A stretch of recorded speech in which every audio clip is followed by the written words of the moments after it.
नमस्कार, हमारे चैनल में आपका स्वागत है। मैं हूं रामचंद्र मौर्य। साथियों, आज के अखबारों की प्रमुख खबरों, छोटी खबरों, बड़ी खबरों पर एक निगाह डालने जा रहे हैं हम, जिसमें से सबसे बड़ी खबर है, सुप्रीम कोर्ट ने कहा 1991 का कानून सर्वे से नहीं रोक सकता है। मतलब जो अभी सर्वे हुआ था ज्ञानवापी मस्जिद का, उसके बारे में सुप्रीम कोर्ट ने कहा है कि सर्वे करने के लिए 1991 का जो प्लेस ऑफ वर्शिप एक्ट है वह आड़े नहीं आ सकता है। दूसरे धर्म का चिन्ह मिलने पर भी किसी धर्मस्थल का चरित्र नहीं बदलेगा। मान लीजिए, जैसा कहा जा रहा है कि ज्ञानवापी मस्जिद की पश्चिमी छोर की दीवार पर कुछ ऐसे चित्र मिले हैं जो कि हिंदू धर्म से संबंधित हैं, तो उसके बारे में कोर्ट ने कहा है कि दूसरे धर्म का चिन्ह मिलने पर किसी धर्मस्थल का चरित्र नहीं बदल जाता है। सुप्रीम कोर्ट ने कहा है कि अगर ऐसे चित्र हैं तो इससे जो है इस्लाम धर्म का या मुस्लिम धर्म का चरित्र नहीं बदल जाता है, वह हिंदू धर्म में नहीं तब्दील हो जाता है, ऐसा सुप्रीम कोर्ट ने कहा है।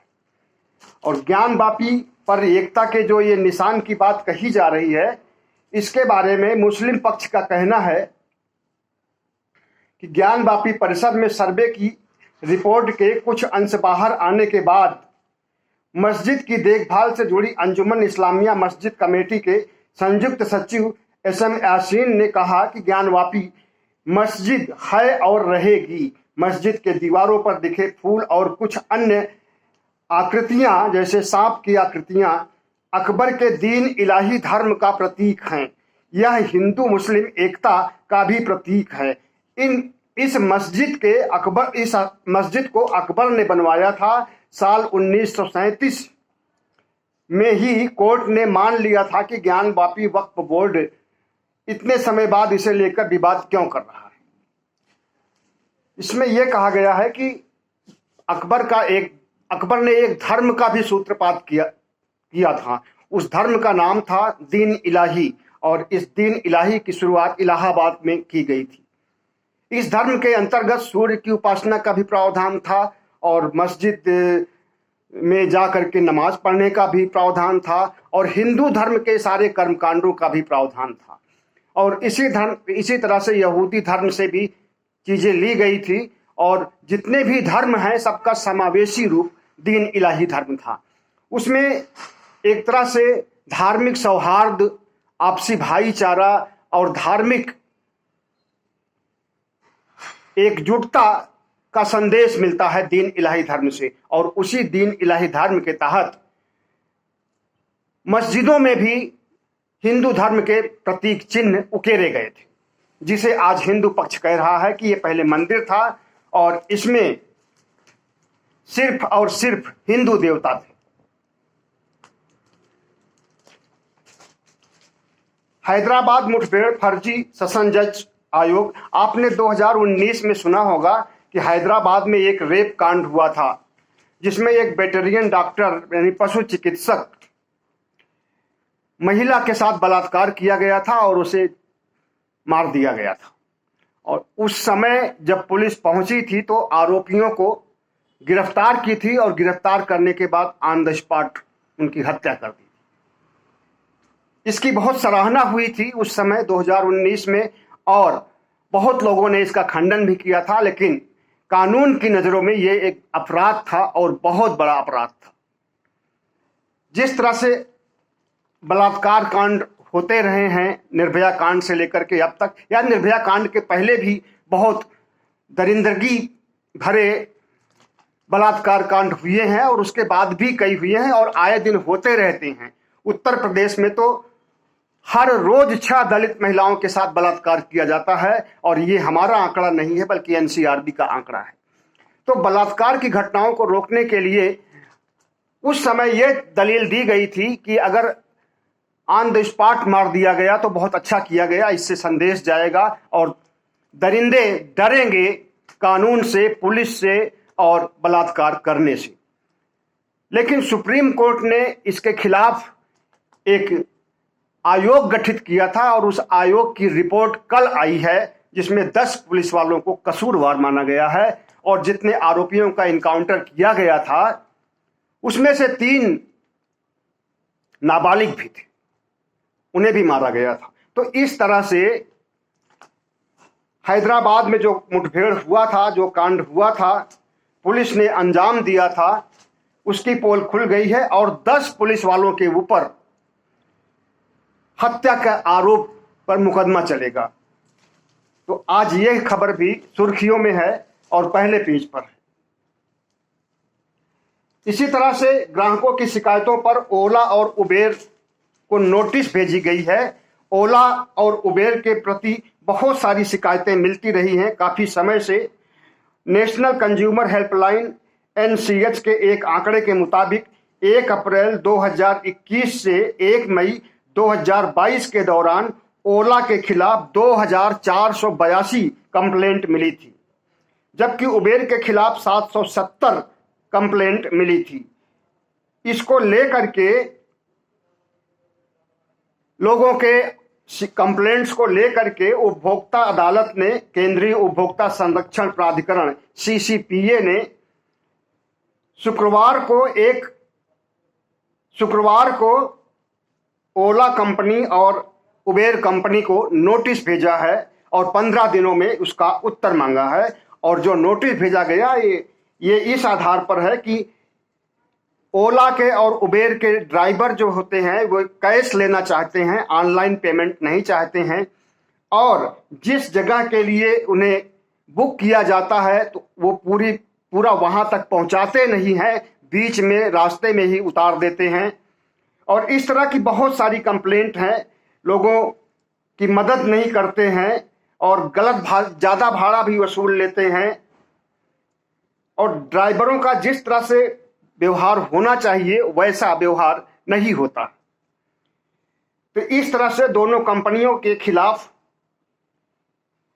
उपभोक्ता अदालत ने जो नोटिस भेजा है उसका जवाब उन्हें देना है 15 दिन में। ओला और उबेर की तरह और भी ट्रांसपोर्ट कंपनियां हैं जिसमें रैपिडो, मेरू और जुगनू भी इनके खिलाफ भी कंप्लेंट हुई है और इन्हें भी नोटिस जारी की गई है उपभोक्ता फोरम के द्वारा।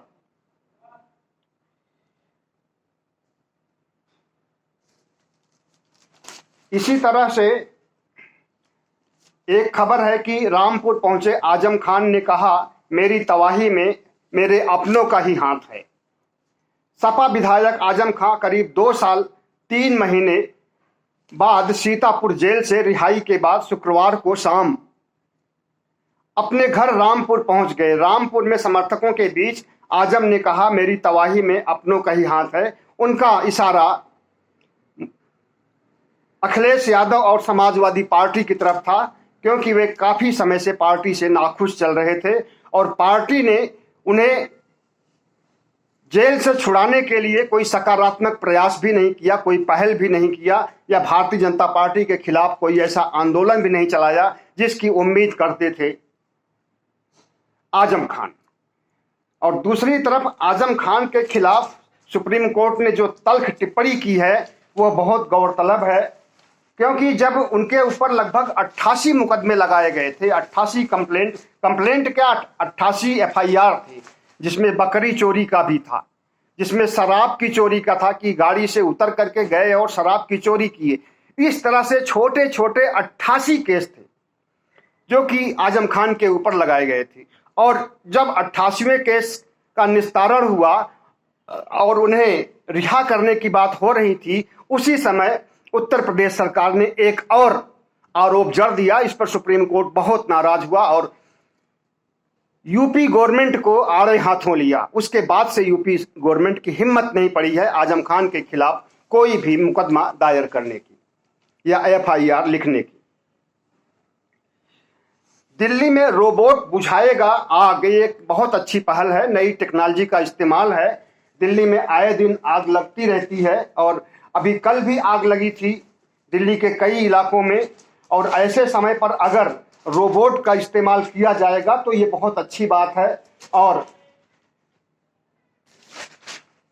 अगर रोबोट को लगाया जाएगा तो उसकी कैसे वो आग को बुझाएगा, इसके बारे में भी बताया गया है कि तंग गलियों, अंडरग्राउंड केमिकल टैंकर, फैक्ट्रियों में पहुंचने, सीढ़ियों पर चढ़कर शीशे तोड़कर आग बुझाने में सक्षम है।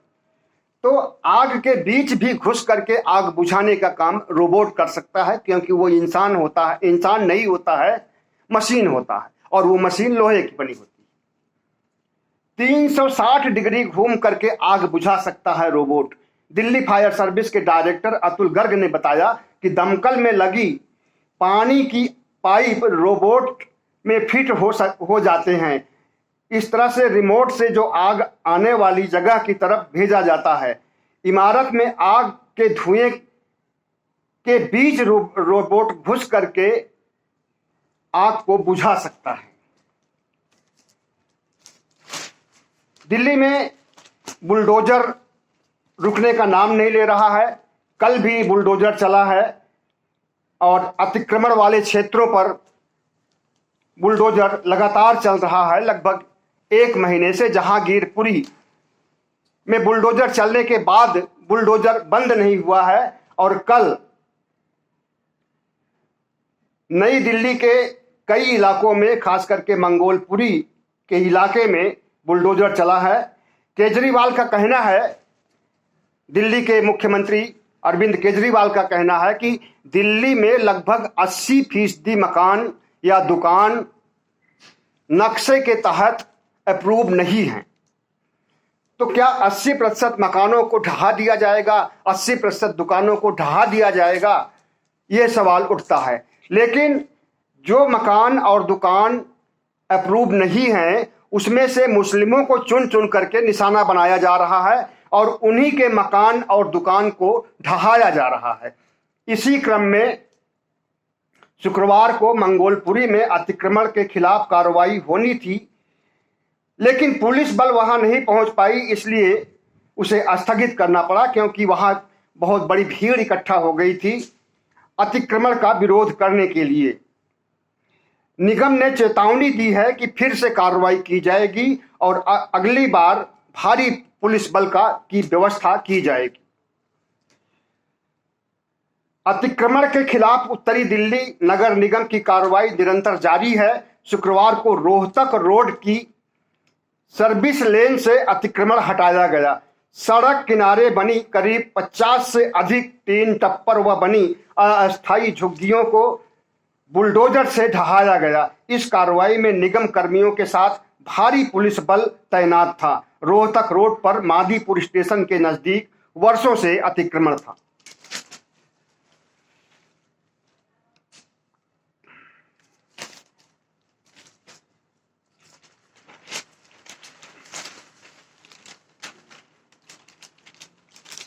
दिल्ली में प्रदूषण की मात्रा काफी बढ़ गई है और बढ़ती ही जा रही है, लेकिन एक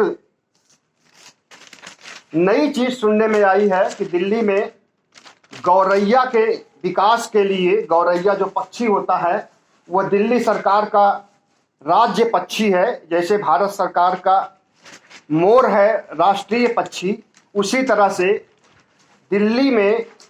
दिल्ली का राज्य पक्षी गौरैया है।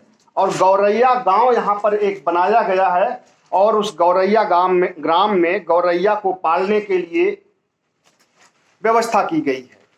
तो वन मंत्री गोपाल राय ने कल दौरा किया और गढ़ी मांडू में बना दिल्ली का पहला गौरैया ग्राम।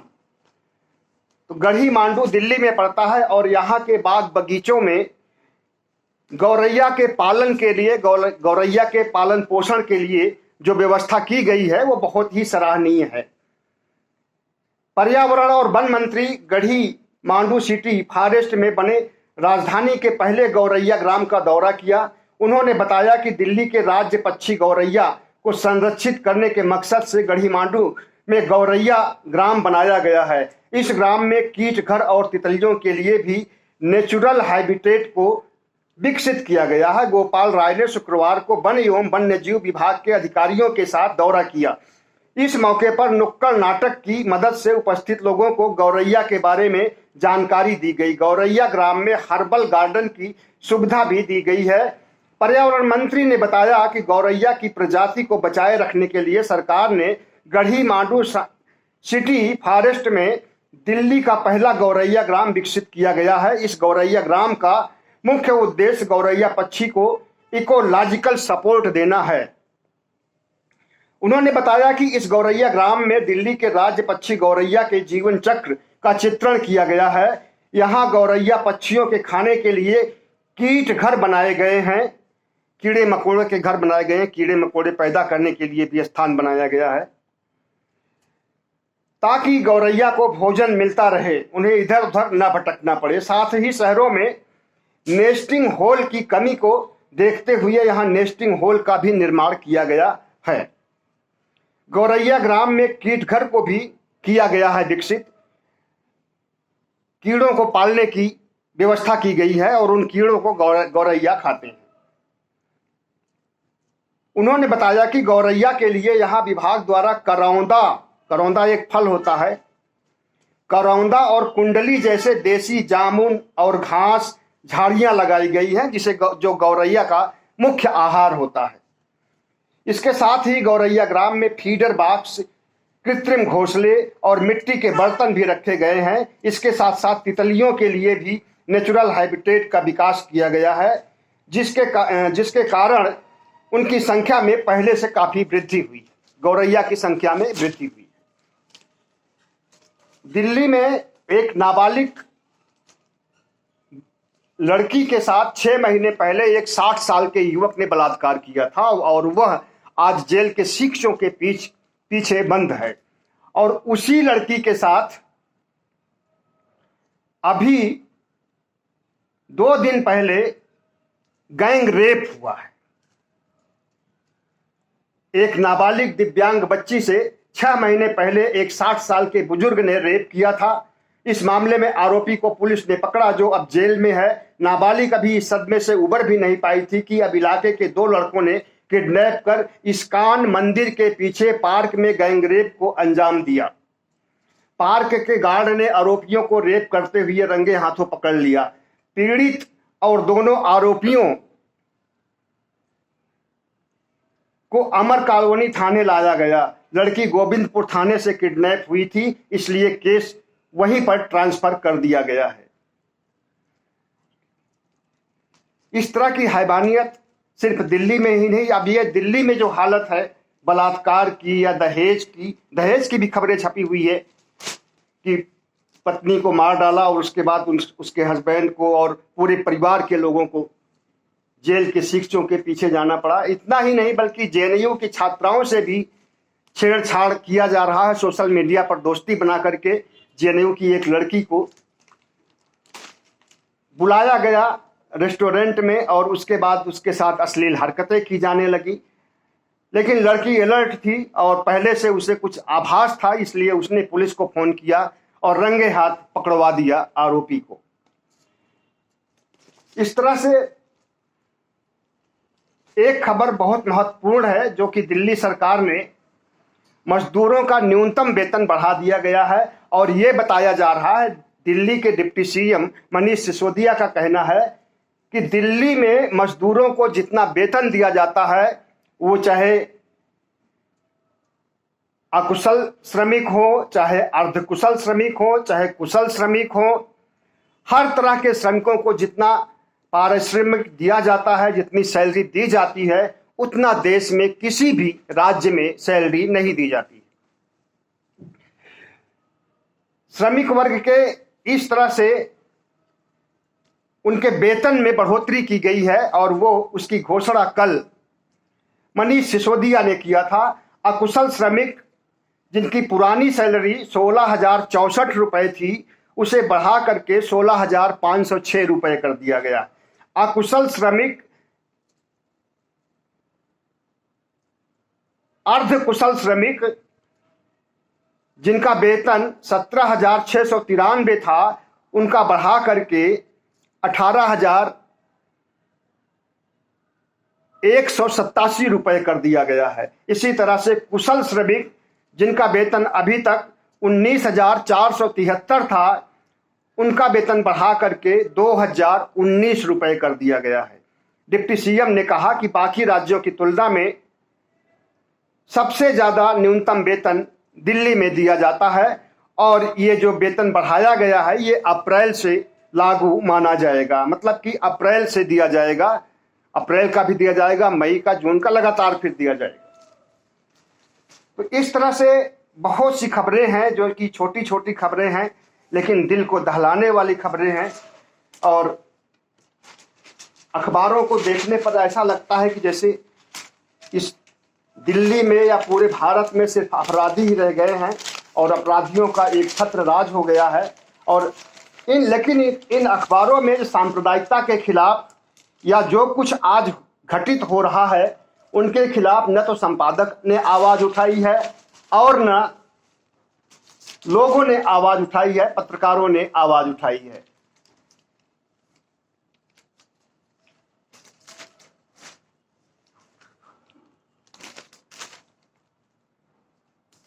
आगरा पुलिस लाइन के 3 घरों में चोरी। पुलिस वालों का घर भी सुरक्षित नहीं है उत्तर प्रदेश में। और योगी 2 की सरकार चल रही है। दूसरी बार योगी अपने जो सुशासन के लिए जाने जाते हैं, अपराध को कंट्रोल करने के बारे में जाने जाते हैं, तो उन्हीं पुलिस वालों के घर में ही चोरी हो रही है जो पुलिस लोगों की रक्षा करते हैं। पुलिस लाइन स्थित पुलिसकर्मियों के घरों में चोरों ने गुरुवार की रात को अपना निशाना बनाया। जिन घरों में चोरी हुई वहां रहने वाले पुलिसकर्मी अपने परिवार के साथ बाहर गए हुए थे। घटना की जानकारी शुक्रवार को सुबह तब हुई जब पड़ोसियों ने मकान के ताले टूटे हुए देखे। चोरी की जानकारी होने पर एसएसपी सुधीर कुमार ने मौके पर पहुंचकर तफ्तीश की। एसएसपी के अनुसार मामले को खुलासा जल्द किया जाएगा। इस तरह से बहुत सी खबरें हैं जो कि दिल दिमाग को झकझोरने वाली हैं। नहीं रुक रहा है आग लगने का सिलसिला। झंडेवालान के साइकिल मार्केट में कल आग लगी, करोड़ों का नुकसान हुआ। औद्योगिक क्षेत्र में भी आग लगी, करोड़ों का नुकसान हुआ। नोटबंदी में खोला खाता 5.25 करोड़ किए थे जमा और उसे अवैधानिक ढंग से निकालने की कोशिश किया और धरा गया।